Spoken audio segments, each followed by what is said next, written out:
नमस्कार। हिंदी की पाठशाला यूट्यूब चैनल में आप सबका स्वागत है। आज आषाढ़ मास शुक्ल पक्ष का अंतिम दिन पूर्णिमा है,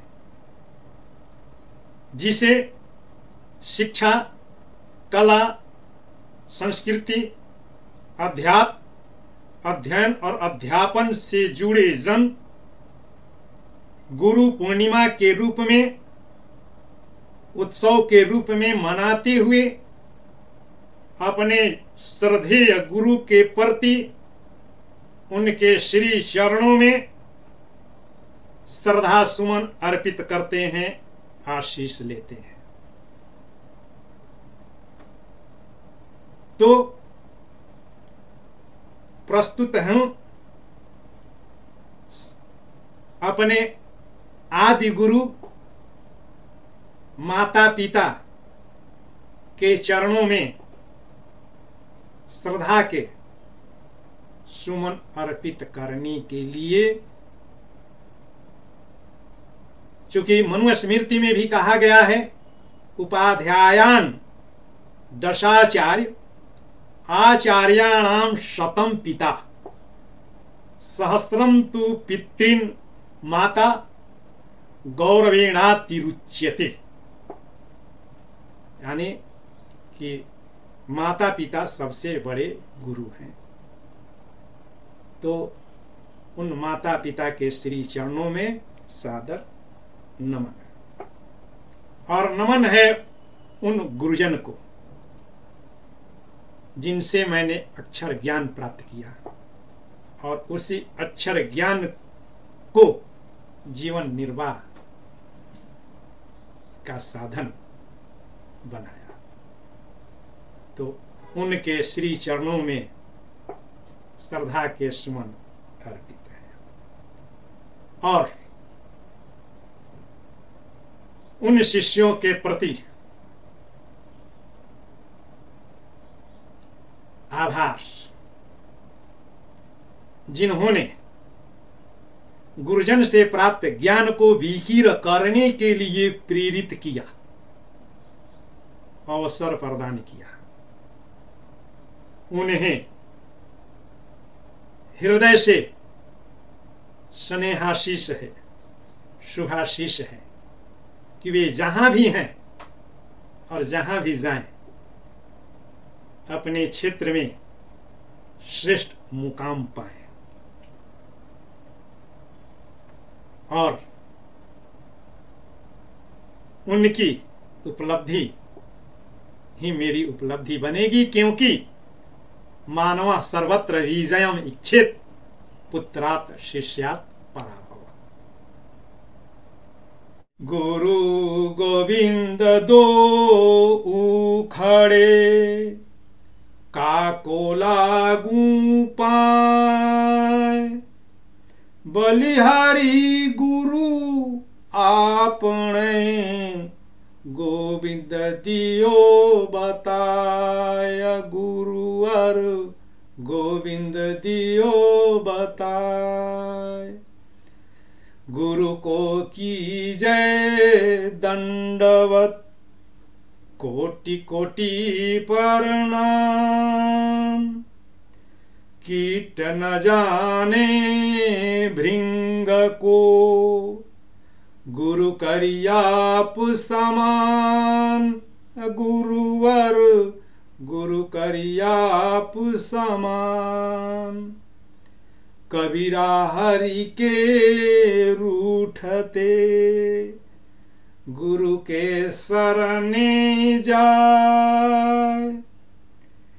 कहे कबीर गुरु रूठते हरि नहीं होत सहाय। गुरुवर हरि नहीं होत सहाय। गुरु हैं बड़े गोविंद ते, गुरु हैं बड़े गोविंद ते।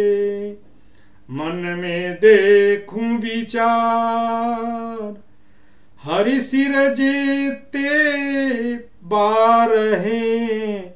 गुरु सिर जेते पार गुरु गुरुवर गुरु सिर जयते पार।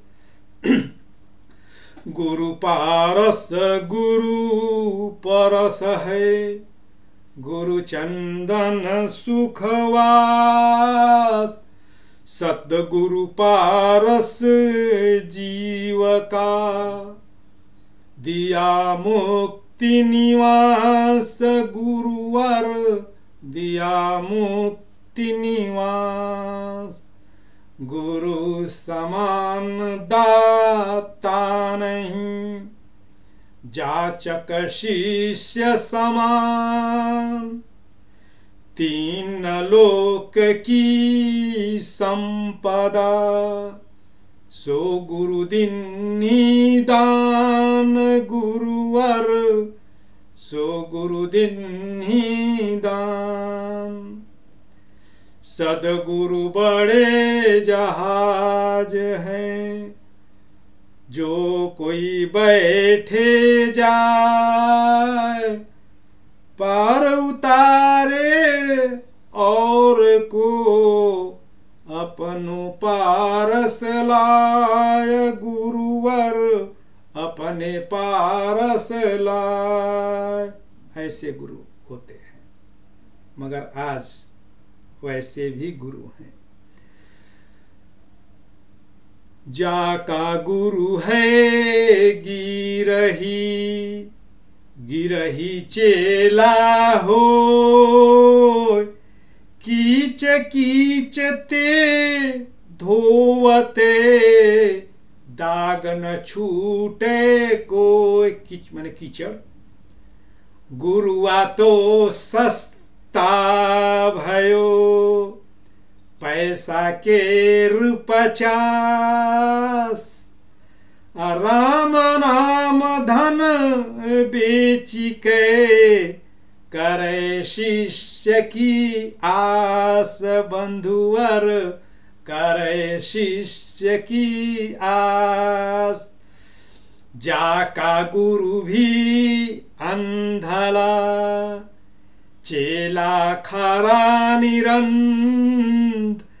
अंधा अंधा ठेलया, दुनयु कूप पड़ंत बंधुवर दुनयु कूप पड़ंत। गुरु गुरु में भेद है। कैसा गुरु चाहिए, चुनना पड़ेगा। गुरु गुरु में भेद है, गुरु गुरु में भाव। सुई गुरु नित बंदिए, शब्द बतावे दाव बंधुवर शब्द बतावे दाव। योग्य शिष्य को, जिज्ञासु शिष्य को जिस प्रकार एक योग्य गुरु की जरूरत होती है, वैसे ही एक गुरु को भी एक योग्य शिष्य की जरूरत होती है। क्योंकि गुरु की विरासत को शिष्य ही सार्वकालिक, सार्वदेशिक, सार्वभौमिक और सर्वसुलभ बनाता है। तो गुरु बहुत ही महत्वपूर्ण है। गुरु शब्द की निष्पत्ति दो ध्वनियों से हुई है, गु और रु। गु का अर्थ अंधकार, मल, मलिनता, अस्वच्छता से है, और रु का अर्थ निरोध से लगाते हैं। निरोध यानी कि रुद्ध करना, अवरुद्ध। तो इस भांति गुरु का शाब्दिक अर्थ होता है जो अंधकार से मुक्ति दिलाता है, जो अज्ञानता के अंधकार से निकाल करके प्रकाश के पथ पर ले जाता है, या जो विकार है या जो मलिनता है उस मलिनता को निकाल करके शिष्य को स्वच्छ, स्वस्थ, सदाचारी, संस्कारी और सफल इंसान बनाता है, वही गुरु है। और उस गुरु की वंदना के लिए अपने भारतीय वाङ्मय में अगणित वक्तव्य हैं, सूक्त हैं, मंत्र हैं, पद हैं, दोहे हैं। उन्हीं में से कुछ पद आपके समक्ष। अपने इस सनातनी देश में ऐसे समर्पित, त्यागी, समर्थ, गुणी गुरुओं की सुदीर्घ परंपरा रही है, जिन्होंने सनातन संस्कृति को और सृष्टि की श्रेष्ठतम सभ्यता को अक्षुण्ण रखा। हम कहते हैं, यूनानो मिस्र और रोमा मिट गए जहां से, बाकी अभी भी है नामो निशान हमारा। कुछ बात है ऐसी कि हस्ती मिटती नहीं हमारी, सदियों रहा दुश्मन दौरे जहां हमारा।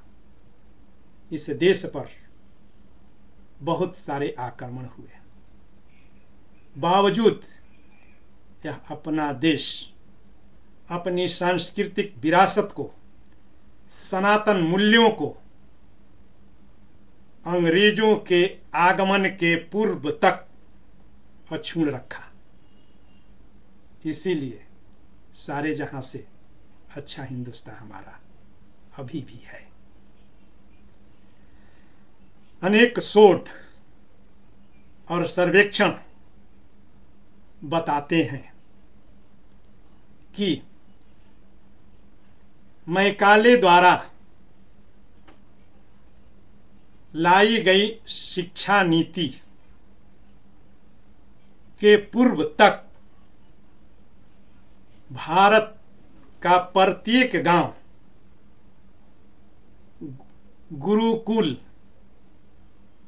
को संपोषित और संरक्षित रखता था। एक एंग्लो इंडियन हुआ लुडलो,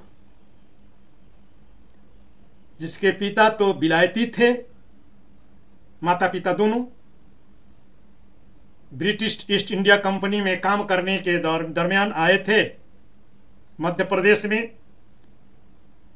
तो वहीं नीमच जिला भी है, और नीमच में लुडलो का जन्म हुआ, जो कि भारतवर्ष में समाजवादी क्रांति का पोषक और उद्घोषक हुआ। वह लुडलो कहता है कि भारतवर्ष में कोई भी वैसा गांव नहीं है जिसमें कम से कम एक गुरुकुल नहीं है, यानी कि एक से अधिक गुरुकुल हुआ करते थे। वैसे ही मैक्स मूलर, जिसने वैदिक व्याकरण लिखा, और भारत, यद्यपि वो भारत में आया नहीं, उस मैक्स मूलर पर वेद को विकृत करने का भी आरोप लगाया जाता है। बावजूद वह कहता है, बंगाल को लेकर के, चूंकि बंगाल में उसने पर्याप्त सर्वेक्षण करवाया था अपने सर्वेयर के द्वारा, और वह कहता है कि बंगाल में 80,000 गुरुकुल थे। आज हम इतराते हैं कि हमारे देश की शिक्षा दर 70% के आसपास है, और जो शिक्षा नीति, अंग्रेजी शिक्षा पद्धति जो लाया, वही मैकाले भी कहता है। क्या कहता है कि मैं भारतवर्ष में काफी घुमा हूं, बाएं से दाएं, इधर उधर मैंने इस देश को छान मारा है, और मुझे एक भी ऐसा व्यक्ति नहीं दिखाई दिया जो भिखारी हो, जो चोर हो, जो अज्ञानी और बेवकूफ हो। इस देश में मैंने इतनी धन दौलत देखी है, इतने ऊंचे चारित्रिक आदर्श और इतने गुणवान मनुष्य देखे हैं कि मैं नहीं समझता कि हम कभी इस देश को जीत पाएंगे जब तक इसकी रीढ़ की हड्डी को नहीं तोड़ देते, जो इसकी आध्यात्मिक और सांस्कृतिक विरासत है। और इसलिए मैं ये प्रस्ताव रखता हूं कि हम इसकी पुरानी और पुरातन शिक्षा व्यवस्था, उसकी संस्कृति को बदल डालें। क्योंकि अगर भारतीय सोचने लग गए कि जो भी विदेशी है और अंग्रेजी है वह अच्छा है और उनकी अपनी चीज़ों से बेहतर है, तो वे आत्मगौरव, आत्मसम्मान और अपनी ही संस्कृति को भूलने लगेंगे और वैसे ही बन जाएंगे जैसा हम चाहते हैं, एक पूर्ण रूप से गुलाम भारत। और कहने की आवश्यकता नहीं कि हम आज भी गुलाम बने हुए हैं। अपनी नई सरकार ने नई शिक्षा नीति 2020 ला करके उस पद्धति को अपनाने का प्रयास किया है। यद्यपि कमियां हैं। जो उस समय तकनीकी ज्ञान के लिए जो गुरुकुल थे, जो अलग अलग विषय से संबंधित गुरुकुल थे, उसकी शिक्षा तो दे दी जाएगी, मगर वो निपुणता और विशेषज्ञता आएगी तब जब उन विषय विशेषज्ञों को संसाधन उपलब्ध कराए जाएंगे तब। प्रयास सराहनीय है और इस साल तो उसी मैकाले के द्वारा लाए गए भारतीय दंड संहिता के अनेक काले कानूनों से भी यह मुक्ति का वर्ष है। और यह अपना जो गुरु पूर्णिमा का दिवस है, इसको और अधिक प्रचारित प्रसारित करने की आवश्यकता है। अब इस दिवस को जो इतना महत्वपूर्ण है, हम कितना विस्मृत कर बैठे हैं, इसके लिए स्वयं पर घटित घटना को सुना देना प्रासंगिक समझता हूं। चूंकि मैं संघ से जुड़ा हुआ हूं, प्रतिवर्ष हम लोग गुरु पूर्णिमा के दिन इसको उत्सव के रूप में लेते हैं। इस 6 उत्सवों में से अपना एक यह भी उत्सव है। गुरु दक्षिणा और गुरु पूजन करते हैं। तो जब उधर से लौटा अपार्टमेंट में घुसा, तो चूंकि सफेद अपना गणवेश पहने हुए था, टीका लगाए हुए था, तो सीढ़ी पर चढ़ते ही अपार्टमेंट का एक बच्चा बोला कि अंकल जी कहाँ से आ रहे हैं? मंदिर से आ रहे हैं। मैं कहा कि नहीं बेटा, आज मैं आ रहा हूं गुरु दक्षिणा करके आ रहा हूं। तो गुरु दक्षिणा आज? तो हाँ, तो हम लोग तो 5 सितंबर को मनाते हैं और पिछले साल तो हमारे यहाँ 5 अक्टूबर को मनाया गया था, teachers day, world teachers day. मैं कहा कि वह जो है अपना नहीं है और अपनी सभ्यता और संस्कृति का नहीं है, वह पश्चिम की देन है। और अपने यहाँ गुरु पूर्णिमा हम लोग जो है मनाते रहे हैं और मनाते हैं। और ये जो है वेद व्यास के जन्मदिन को हम लोग मनाते हैं, क्योंकि इसी दिन उन्होंने वेदों की जो है रचना की थी और इसी दिन उनका जन्म हुआ था।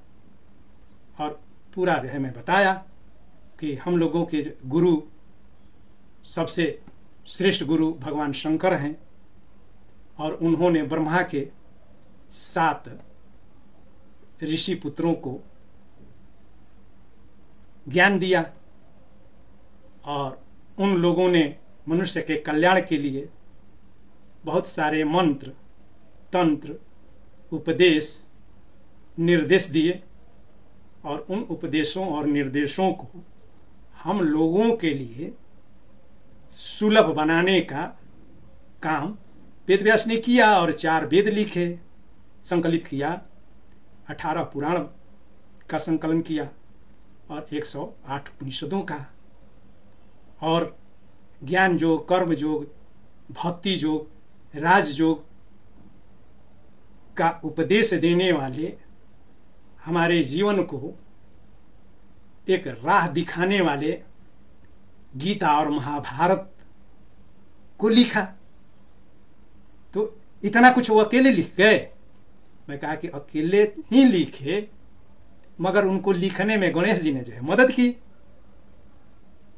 लिखे, ये बोलते थे और गणेश जी लिखते थे, यानी कि इतना समझाया। तो हमें अपनी विरासत से जुड़ना है। हम जब अपनी विरासत से जुड़ेंगे तब जाकर के हम अपने परम वैभव को प्राप्त कर सकेंगे और अपना यह देश पुनः उस श्रेष्ठता को प्राप्त करेगा और हम गौरवान्वित होंगे कि हम भारतवासी हैं, हम श्रेष्ठ हैं और अपना देश फिर से गोल्डन बर्ड, सोने की चिड़िया बन सकेगा। और गुरु कहने का मतलब सिर्फ तुमको जो तुम्हारे स्कूल में जो पढ़ाते हैं A for apple, B for ball, यही गुरु नहीं है, वरन तुम्हारे दादा दादी, मम्मी पापा भी हैं। और ये मम्मी पापा भी अपने नहीं हैं, माताजी पिताजी हैं, ये समझाया। और इन लोगों से आशीर्वाद ले करके ही उस गुरु से ज्ञान लेने के लिए जाओ, क्योंकि अभिवादनशीलस्य नित्यं विरुद्धो पश्येमिन चत्वारि तस्य वर्धन्ते आयु विद्या जशो बलम्। और यह संभव है क्योंकि गुरु के ज्ञान और बड़ों के आशीर्वाद से हम उस मुकाम को हासिल कर सकते हैं। जरूरत है पुनः पुनः प्रयास की। तभी तो कौन कहता है कि आसमां में सुराग हो नहीं सकता। जरा तबीयत से एक पत्थर तो उछालो यारो। तो एक प्रयास सब करें तो पुनः वैभव को प्राप्त कर सकेंगे, हर मुकाम हासिल कर सकते हैं। सफलता आपके श्री चरणों में होगी। बहुत बहुत धन्यवाद। नमस्कार।